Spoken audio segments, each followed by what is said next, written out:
The idea to write came first. I wasn't even necessarily looking to write a murder mystery.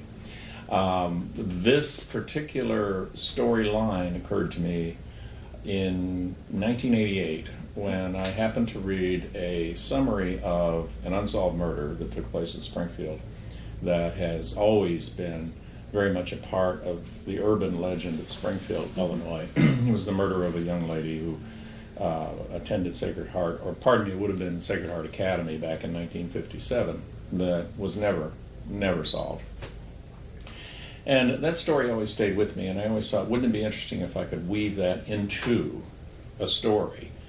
And when I was getting ready to retire from the state, I finally had time on my hands, and so I sat down one day and started writing. Mm-hmm. And I began to write. It is really not 100% a crime novel, so to speak. It's really the story about a young woman and her search for her own life's meaning. This was the young deputy who eventually goes into the convent. And the murder, the crime that she's investigating, harkens back to an unsolved murder that takes place in the novel in the 1970s, and so that's how that murder fits into the story. So, but it's really more than just a crime novel, at least in my thinking. The summary that I read in 1988 was done by David Bakke, who was probably one of the finest writers the SJR's got, and it was the 30th anniversary of the actual murder. And I think one of the reasons that it hit me was the fact that in 1958 I was living in Jacksonville, Illinois. And with my mother and my sister, and my mother was very protective of both of us kids. I mean, almost to the point of being smothering. But so she was very conscious of anything that happened to children. She was very well aware of what the murder entailed in Springfield, Illinois, and of course told us repeatedly, don't ever get in the car with strangers, don't ever do this sort of thing. So that murder was part of the urban mythology of my youth. And so when I saw that article in 1988, it really hit home for some reason, 30 years later. And it just stuck with me. I don't know.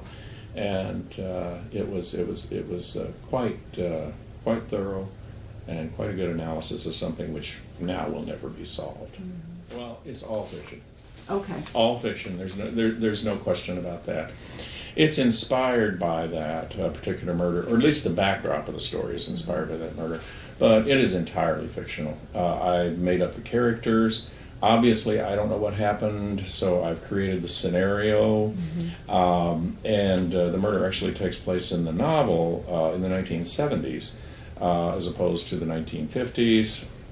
So the entire thing is a figment of my imagination. It is inspired by that murder, but that's as far as it goes. And if you look back at literary history of crime novels, for example, I don't know whether you're aware of the Leopold Loeb murders that took place in the 1920s. A novel that came out some years after that entitled Compulsion, which was later made into an Oscar-winning movie, would be something comparable. It's strictly a work of fiction inspired by an horrific event. But again, I have to say that the novel, again, that I wrote is not about that murder. That murder is nothing but a backdrop for the real story, which is the spiritual search and struggle of Margaret Donovan. Okay. In 1976, I wrote my first novel. It was entitled Reap the Whirlwind. And again, it had a religious theme. After I wrote it, I actually read it, and it was the worst thing I had ever read in my life. Now, and I don't know where it is as far as that goes, and however, I did excerpt certain sections of it, and certain sections of it were published in various places. One short story entitled Twister was published out of that. So that was my last attempt at writing fiction prior to writing this novel, The Absence of Goodness. After that, much of my professional career involved writing. However, it wasn't fiction. I actually did a lot of writing for I worked for the state insurance department, and I wrote speeches for the insurance commissioners, and I also ghost wrote some articles for them for insurance publications. I wrote for the National Association of Insurance Commissioners.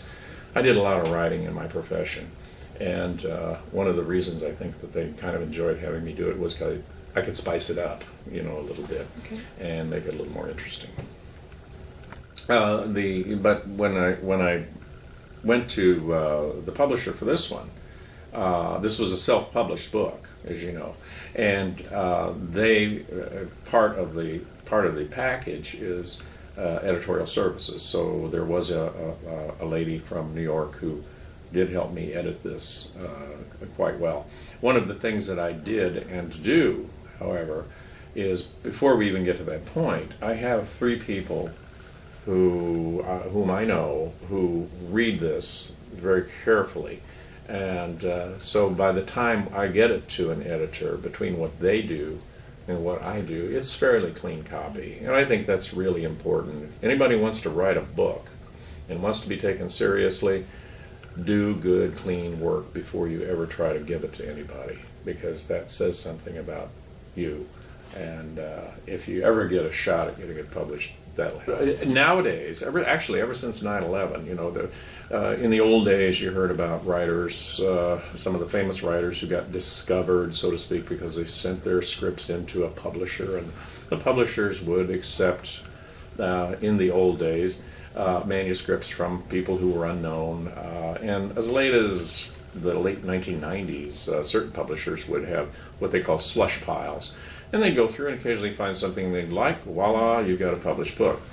After 9/11 and after the anthrax scare, that for publishers became a pretext for no longer accepting direct contributions from writers.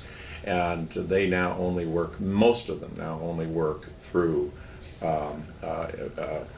what's the word I'm looking for? Agents, yeah, agents. So the trick now is not to get a publisher, but to get an agent. Mm-hmm. And I went through probably anywhere from 75 to 100 agents looking for somebody to take this book.